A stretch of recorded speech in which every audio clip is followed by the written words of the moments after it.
दोस्तों, स्वागत है आपका हमारे चैनल फैक्ट प्रो पर। आज के वीडियो में हम आपको भारत के इतिहास के 3 सबसे महान साम्राज्यों के बारे में बताएंगे, जिन्होंने न केवल भारतीय उपमहाद्वीप बल्कि पूरी दुनिया को प्रभावित किया।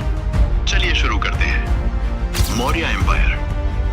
भारत का पहला महान साम्राज्य था मौर्य साम्राज्य, जो 322 ईसा पूर्व से 185 ईसा पूर्व तक फैला था। इसकी स्थापना चंद्रगुप्त मौर्य ने की थी, जिन्होंने तत्कालीन नंद वंश को हराकर पूरे उत्तरी भारत को एकीकृत किया। उनके पोते अशोक महान इस साम्राज्य के सबसे प्रसिद्ध शासक ने अपने शासनकाल के दौरान बौद्ध धर्म को अपनाया और उसका प्रचार प्रसार किया।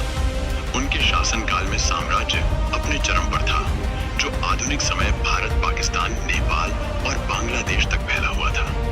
अशोक के धर्म परिवर्तन ने भारतीय संस्कृति और धार्मिक नजरिए को हमेशा के लिए बदल दिया।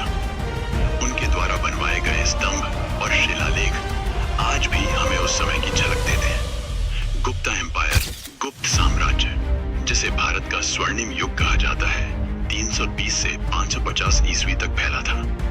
इस साम्राज्य की स्थापना चंद्रगुप्त प्रथम ने की थी और समुद्रगुप्त तथा चंद्रगुप्त द्वितीय जैसे महान शासकों ने इसे नई ऊंचाइयों पर पहुंचाया। गुप्त काल में कला, साहित्य, विज्ञान और गणित में महत्वपूर्ण प्रगति हुई। आर्यभट्ट, जो इसी समय के महान विद्वान थे, ने शून्य की खोज की और खगोल विज्ञान में भी महत्वपूर्ण योगदान दिया। मुगल एम्पायर, मुगल साम्राज्य 1526 से 1857 तक फैला। भारत के सबसे प्रभावशाली साम्राज्यों में से एक था। इसकी स्थापना बाबर ने की थी, लेकिन इसका विस्तार और मजबूती अकबर, शाहजहां और औरंगजेब के शासनकाल में हुई। अकबर के शासनकाल में धार्मिक सहिष्णुता और प्रशासनिक सुधारों की नींव रखी गई, जिससे मुगल साम्राज्य की नींव मजबूत हुई। शाहजहां ने ताजमहल जैसे अद्वितीय वास्तु